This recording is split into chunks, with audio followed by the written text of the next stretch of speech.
Hey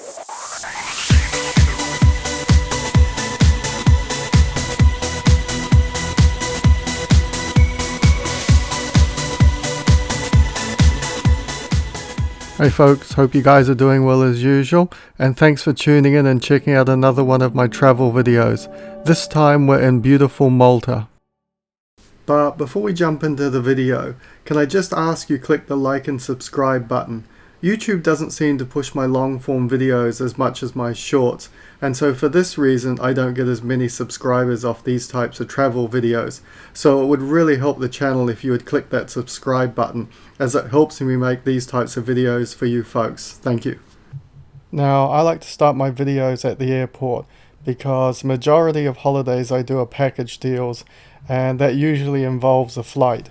Now there are a few reasons why I do this, but two of the main ones is how close to the airport is my hotel, and because I like to use local transport as much as possible, is it convenient to get to my hotel using local transport, or would I be better off taking transfers? Now I would describe Malta Airport as being a small to medium sized airport. Some of you may think differently, but it's certainly nowhere near as big as Malaga Airport on the Costa del Sol. And being a small airport is a big advantage because usually you are able to get out of the airport quite quickly. I was able to get out of Malta Airport in about 20 or 30 minutes, and from the airport to St. Paul's Bay it took me roughly about 20 minutes. But bear in mind that I did arrive at 10:30 at night, so by the time I got out of the airport, it was about 11 o'clock, so I was traveling very late, and there wasn't very much traffic on the road. Now, the footage that you're looking at was taken from the rooftop of the Santana Hotel in St. Paul's Bay, and the reason why I stayed in St. Paul's is when I was looking for package deals, I found St. Paul's was a bit cheaper than most of the other places in Malta. And while I don't like to go into too much details about the hotels I stay in, this channel is not really about reviews of hotels, but I will say that the Santana Hotel was adequate for 4 or 5 days that I stayed there. As you can see, it's got a lovely rooftop pool and the views were quite spectacular of the bay. I found the food to be okay. I usually go for half board because in the evenings when I get back to the hotel I'm usually tired and can't be bothered going out to look for restaurants, and in the morning it's easier just to walk downstairs and have your breakfast waiting for you. There was a fairly good selection, enough that you wouldn't go hungry, but not the biggest selection of any hotel that I've ever been in. The main reason why I booked this hotel was its location to St. Paul's bus stop. It's about 3 or 4 minutes walk from the actual main bus stop, so it's very convenient if you want to go to different parts of the island. I found St. Paul's quite a good area to stay in. It's a bit more modern than some of the other parts of Malta, but I found it to be very, very busy. I was there in April and there was still a lot of people around. There's plenty of restaurants there, cafes, bars where you can go out in the evening, and lots of shops if you like shopping as well. You can see from this bit of footage just how many hotels and apartments have been built along the waterfront, and you can see the cranes building more apartment blocks and hotels. In the evening you'll see bars like this. This one wasn't that busy, but bear in mind, like I said, I was there in April and there wasn't as many tourists. I found St. Paul's to be quite windy in the evening. When I went out for walks, there was quite a good breeze, I think possibly blowing in from Africa. And another thing I found good about St. Paul's is there's plenty of tourist agencies around the bay. So if you want to book a trip to Gozo or the Blue Lagoon, it's fairly easy to arrange that. Although I actually got a better deal booking in my hotel and saved about €5. My trip to Malta was only 5 days on this visit, and I would have liked to have stayed longer, and there were a few places I would have liked to have visited if I had had more time, but I'll speak about that later. I plan to go back to Malta sometime in the future, and I would definitely stay at St. Paul's again. The location and transport links made it an excellent choice to get around the island. First day trip I did was to Mdina. This is an old walled city with an excellent view of the coast. It was easily reached by local bus from St. Paul's and the journey took around 30 minutes. I found the local buses to be quite frequent and reliable and not too crowded, but like I said before, I did go in April, which is really the off season, and if you visit in July or August, you might find the buses are a lot more crowded then. Mdina is a must-see place in my opinion. Even the view of it from the bus is quite breathtaking. I won't go into all the things to see as there is quite a lot to find in this city, but one of the things worth mentioning is the St. Paul's Cathedral. You can't go anywhere in Malta without finding a church or reference to the Crusades. There were no queues when I went, and it was free. The Mdina Gate is also worth spending some time, and the whole city is made up of narrow stone alleys. You can literally spend hours walking around Mdina, and you can see why when you visit. They filmed Game of Thrones there. The city is up high and you will find great views of the surrounding area. You can see how green it was when I visited in April.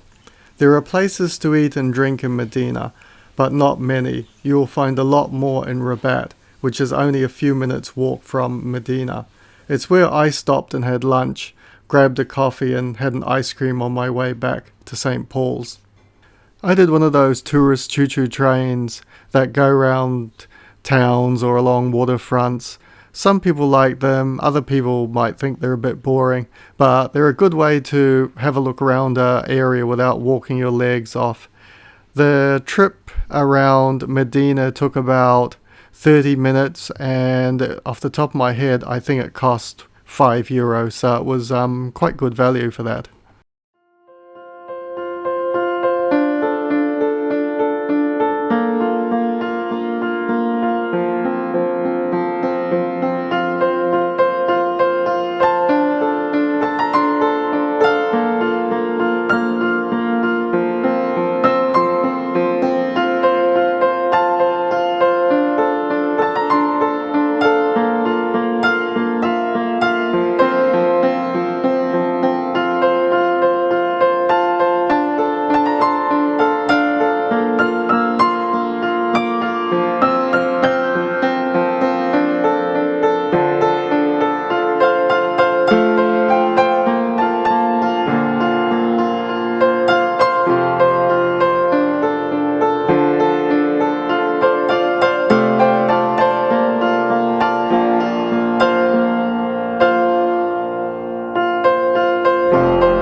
If you would like to see the full video of that train trip around Mdina, check out my channel. I did a full video of the 30 minutes around Mdina and Rabat.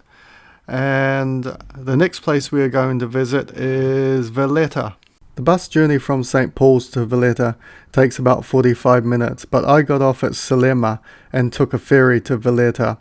It only costs a couple of euros and takes about 5 minutes, and it's a pleasant little trip. If you're in Salema and you're along the waterfront, you can see all the little kiosks that offer the ferry and other journeys like trips to Gozo or the Blue Lagoon.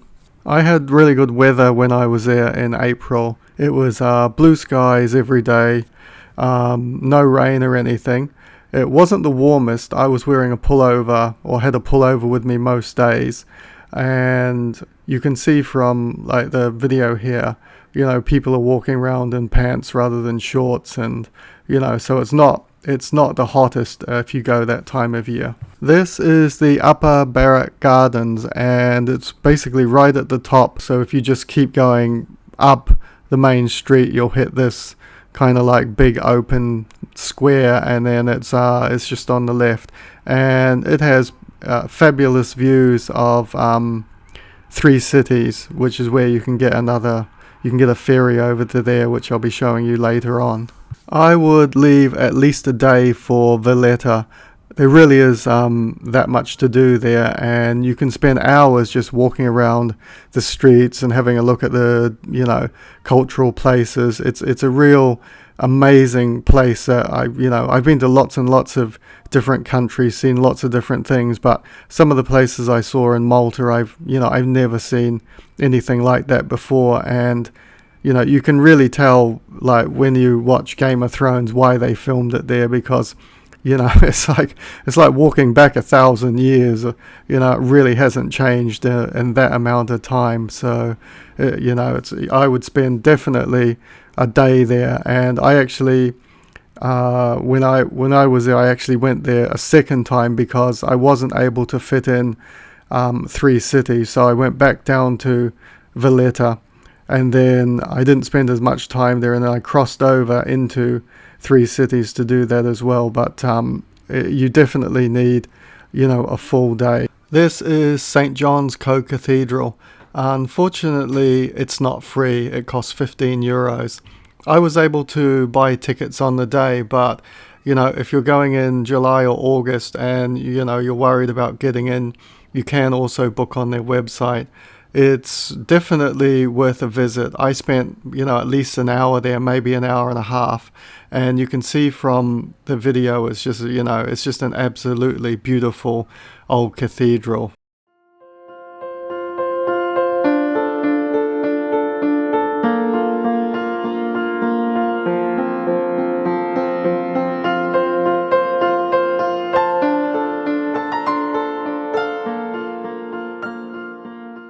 This is a tourist train that I took around Valletta.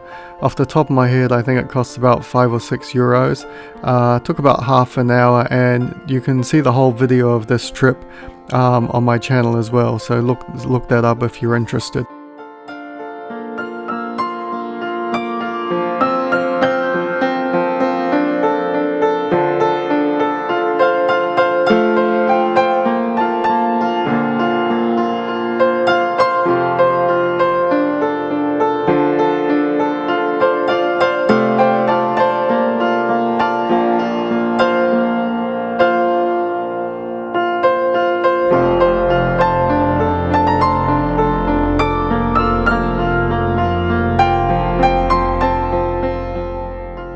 Now, you heard me mention three cities before, and you can get to three cities from Valletta by taking a normal, you know, large ferry that holds 300 or 400 people.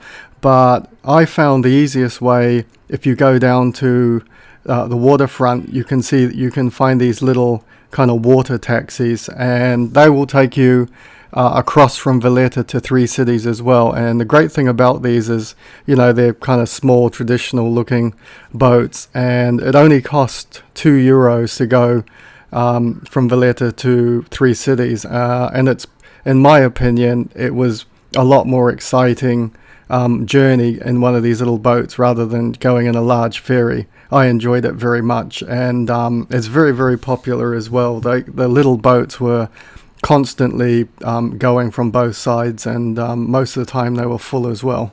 Three cities is definitely on my list to see, and if you have time you should visit it as well. It's, you know, 10 minutes from Valletta by water taxi, and so it's, you know, it's quite easy to get there from Valletta.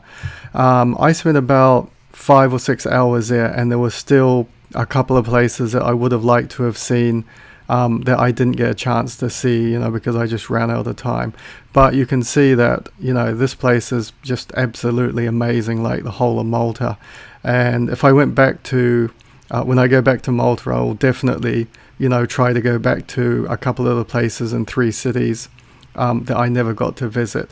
I did the usual. I did another tourist train. They seem to like these tourist trains in Malta, because every place, Mdina had one, and Valletta had one, and 3 cities has got one as well. If you're interested in seeing the whole video of it, I did a video of that as well, so check out my channel. And it's quite good because, like I said before, these little trains, they'll go to places that are a lot further out that you couldn't walk to, or you'd be exhausted. And they also visit places that you wouldn't necessarily know about, and because you get a commentary, you find out about the history as well. So it's really worthwhile, I think, for 4 or 5 euros. It's quite a good way to get a look at a part of the city that you would maybe never see.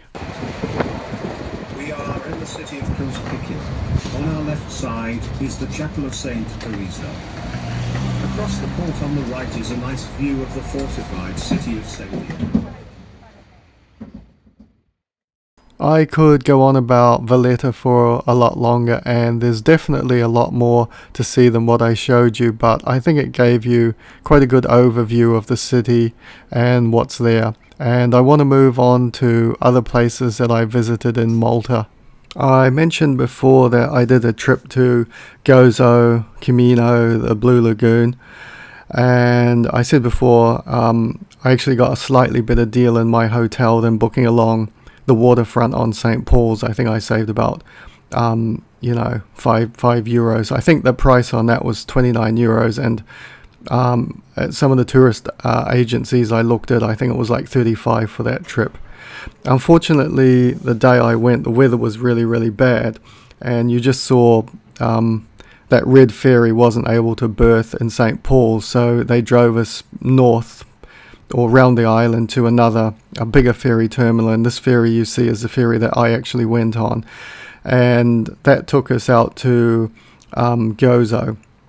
I think it was about 15 minutes, and I've also done a full-length video on that, so check out my channel if you want to see the trip from that ferry terminal to Gozo.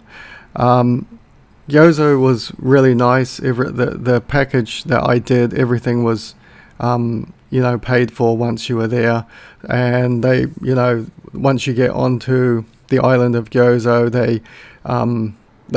you get onto a bus and they drive you around to the different places you want to see, whatever trip you book. It's definitely worth having a look. Again, I found it like a quite